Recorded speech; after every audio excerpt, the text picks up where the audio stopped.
அன்பு நேயர்களே, இன்று சனிக்கிழமை இரவு 9 மணி கடந்து ஒரு விசேட வெளிநாட்டு செய்தியாக வந்திருக்கின்றது.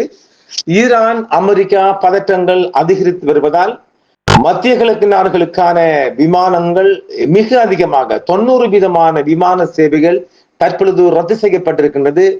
டச்சு, KLM, லுப்தான்சா மற்றும் ஏர் பிரான்ஸ் ஆகியவை மத்திய கிழக்கு பிராந்தியத்துக்கான விமானங்களை நிறுத்தி வைத்திருக்கும் அதே வேளை ஈரானை குறிவைத்து அமெரிக்கா தாக்குதல் நடத்தக்கூடும் என்ற தீவிர பிரசாரத்துக்கு மத்தியில் யுனைடெட் ஏர்வேஸ் மற்றும் ஏர் கனடா ஆகியவை இஸ்ரேலுக்கான தங்கள் விமானங்களை ரத்து செய்திருக்கின்றன. இதேவேளை ஈரான் அமெரிக்க பதற்றங்கள் அதிகரித்து வருவதால் மத்திய கிழக்கு நாடுகளுக்கான விமானங்கள் பாதிக்கப்படுகின்றன. விமானங்கள் எச்சரிக்கையில் உள்ளன என்றும் Dutch, KLM, Lufthansa, Air France ஆகியவை மத்திய கிழக்கு பிராந்தியத்துக்கான விமானங்களை நிறுத்தி வைக்க முக்கிய சர்வதேச விமானங்கள் முடிவெடுத்திருப்பதாகவே இந்த செய்திகள் வந்த வண்ணம் இருக்கின்றது.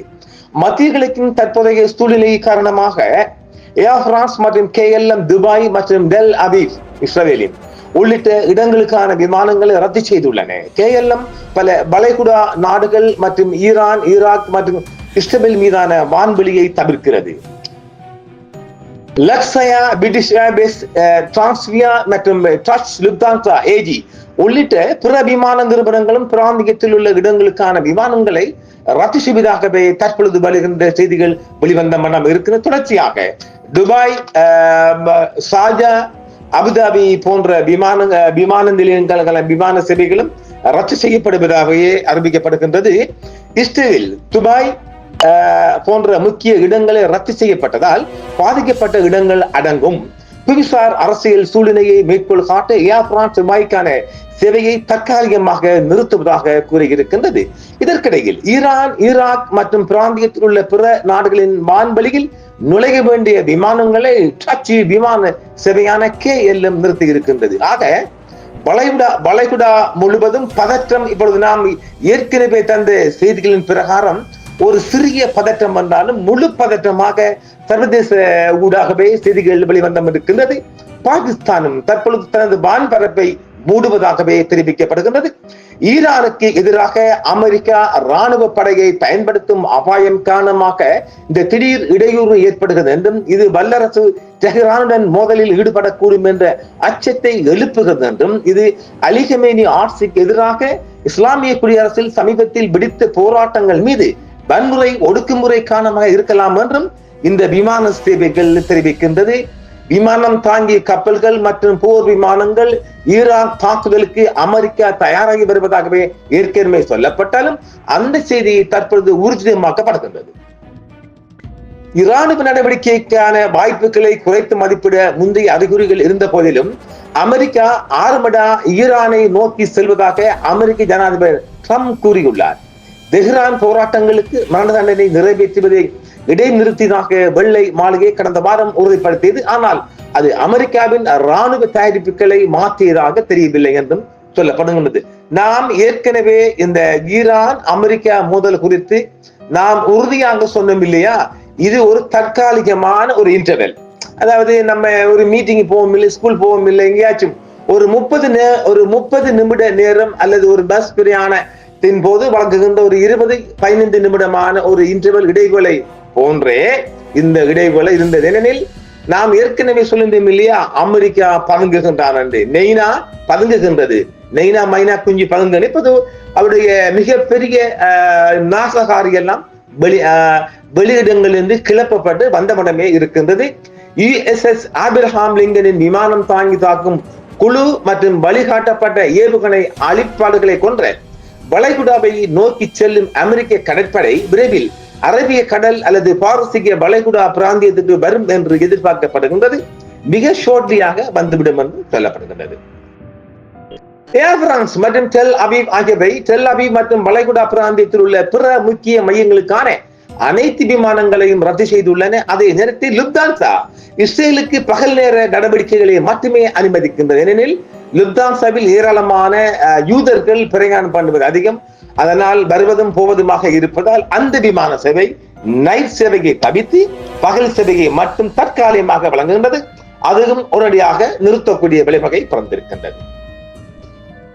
பிரான்சின் தேசிய விமானமான ஏர் பிரான்ஸ் மத்திய கிழக்கின் தற்போதைய சூழ்நிலை காரணமாக நிறுவனம் துபாய்க்கான அதன் சேவையை தற்காலிகமாக நிறுத்தி வைக்க முடிவு செய்துள்ளது. இதற்கிடையில் டெல் அவிவ், துபாய், தமாம் மற்றும் ரியாத் ஆகிய நாடுகளுக்கான விமானங்களை KLM நிறுத்தி வைத்திருக்கிறது. ஈரான், இஸ்ரேல் மற்றும் வளைகுடாவில் உள்ள பல நாடுகளின் வான்வழியை பயன்படுத்த போவதில்லை என்று அது கூறியிருக்கின்றது. லுப்தான்சா குழுமம் தனது விமானங்களை பகல் நேர நடவடிக்கைகளுக்கு மட்டுப்படுத்தியுள்ள அதேவேளை ஈரானிய வான்வழியை தொடர்ந்து தவிர்க்கின்றது. மேலும் யுனைடெட் ஏர்லைன்ஸ் இன் அமெரிக்கா மற்றும் ஏர் கனடாவும் டெல் அவிவுக்கான விமானங்களை ரத்து செய்திருக்கின்றது. விமான குழுக்கள் இப்பகுதியில் சிவில் விமான போக்குவரத்துகள், ஏவுகணைகள் மற்றும் ட்ரோன்ஸ்கள் அச்சுறுத்தல்கள் இருப்பதாக எச்சரித்ததால் விமான போக்குவரத்து இடையூறு ஏற்பட்டுள்ளது. கடந்த வாரம் அமெரிக்க ராணுவ நடவடிக்கை குறித்த அச்சம் காரணமாக ஈரான் தனது வான்வழியை 4 to 5 மணி நேரத்துக்கு மேலாக மூடியது. இது உலகம் முழுவதுமிருந்து விமான சேவையை பாதித்திருந்தது.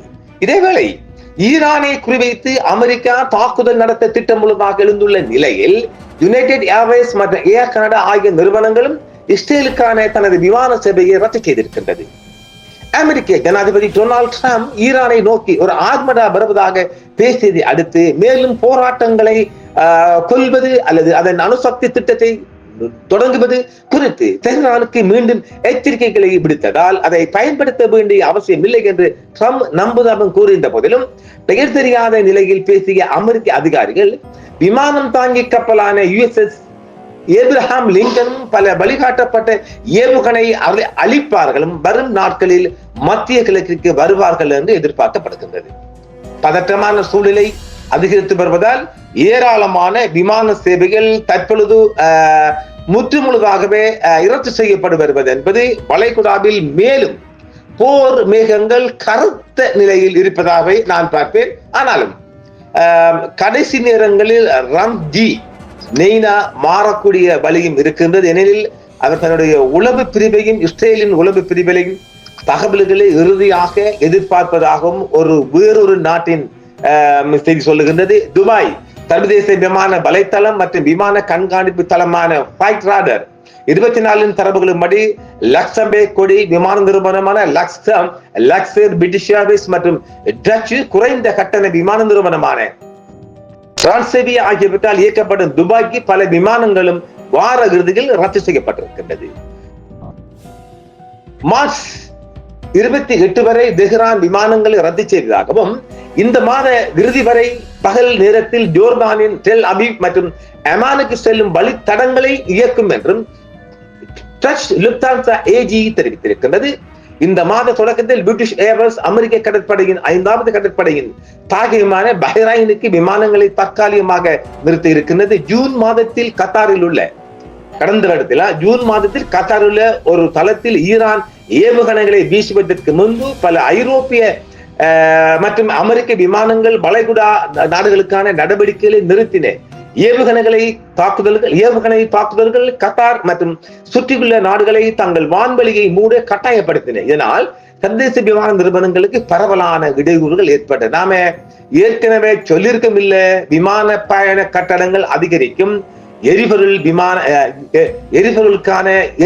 மற்றும் சமையல் எரிவாயுக்கான கட்டணங்களும் அதிகரிக்க மிக அதிகப்படியான வாய்ப்பு இருக்கின்றது.